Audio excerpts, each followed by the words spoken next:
Bonjour Monsieur le Président. Bonjour. Qu'est-ce que vous pensez par rapport à ces dernières journées? Disons, pour nous, point de vue classement, il n'y a pas grand-chose qui va changer, que l'on gagne ou que l'on perde. Mais ça ne veut pas dire que le message aux joueurs veut dire de faire du n'importe quoi. Nous avons quand même une image à défendre et il faut gagner les matchs qui restent. Bonjour coach. Bonjour, bonjour. L'ambition de l'équipe? Vu la journée noire qu'on a eue hier, très difficile, hein, sans avoir joué, on est tombé dans l'avant-dernier. Bon, aujourd'hui, un match où on va essayer de remonter le classement, qui va être très très dur pour nous. Hein. Qu'est-ce que ça vous dit, Monsieur Lang, au moment qu'une équipe cherche à se maintenir? Il y a une pression énorme ou ça se passe comment? Non, à un moment donné, quand on arrive à ce niveau de la compétition, il n'y a plus de pression. Comme le coach disait, ça peut être des choses différentes qui peuvent venir déranger l'équipe, mais normalement l'équipe est libérée et tranquille pour pouvoir attaquer un match comme ça. Ils n'ont pas de pression quelconque et ils peuvent jouer librement. Bonjour de Souza. Bonjour monsieur. Marco, il y a eu beaucoup de blessés pour que vous soyez à ce genre de position ou bien c'est que l'équipe n'est pas vraiment prête au départ? Ça c'est quand on est en bas de tableau, c'est toujours comme ça. Il y a les blessés, il y a les suspendus. Voilà, on va faire avec. On a des bons jeunes, on a des jeunes qui sont motivés, qui ont de la qualité. Certes, c'est pas la meilleure des situations pour que les jeunes intègrent une première équipe. Mais voilà, on va essayer de faire avec et on fera les comptes en fin de saison. Hein.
Ils ont la main dessus, ils ont la maîtrise du jeu, mais ils sont toujours jamais à l'affût d'un contre. Mais bon, ils ont pris le jeu en main.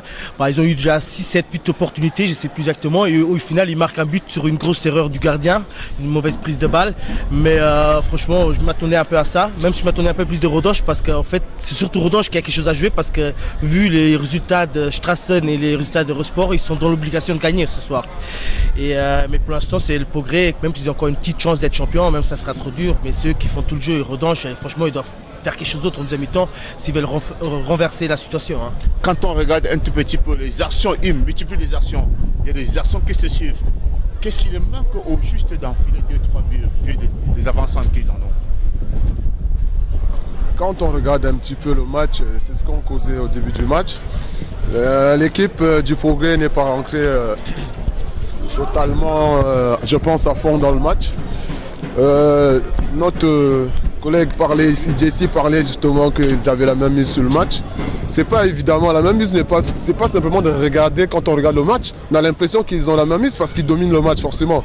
Mais quand on regarde le fond du jeu, Progrès ne produit pas un fond de jeu qui pourrait les amener. Parce que si on commence à regarder le nombre de frappes, le nombre de corners, les hors-jeux, si on observe un petit peu tout, on se rend compte que sur les phases offensives, Rodange a été un peu plus dangereux que Progrès. Après, au niveau du fond du jeu, au niveau de la défense, au niveau de l'équipe de Progrès, il y a des lacunes, de même que du côté de Rodange. Mais on attend plus d'une équipe comme le Progrès, qui veut jouer le titre, qui veut jouer l'Europe. On attend plus qu'une équipe qui est en fond de tableau, qui est en face est lente au pressing, qui a du mal dans le placement, qui en défense est lourde. C'est un peu compliqué.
A été comment de votre part?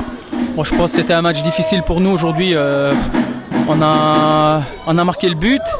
Après, je pense avec les changements à la mi-temps de coach de Rodange, ça leur a fait du bien dans le combat physique. Et finalement, nous, on perd un peu le plan parce qu'on ne sait pas gérer les temps forts et les temps faibles.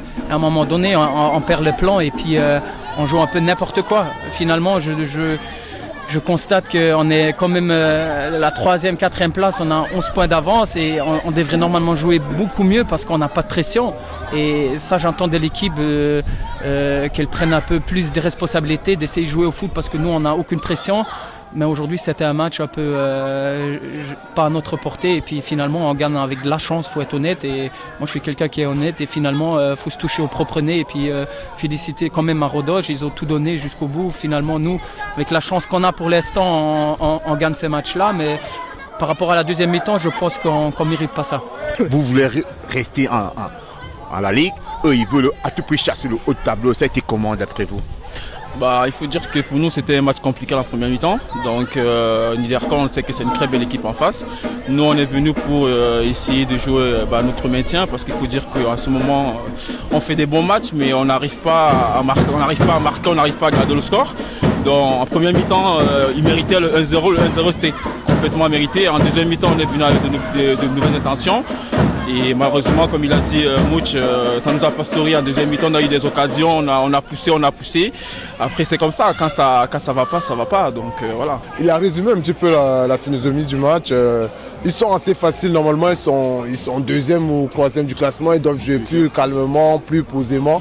Eux, c'était différent parce qu'ils sont derrière, ils ont besoin de points et ils devaient plus mettre la pression. Mario au milieu, la première mi-temps, je voyais Mario, il tournait calmement, il jouait.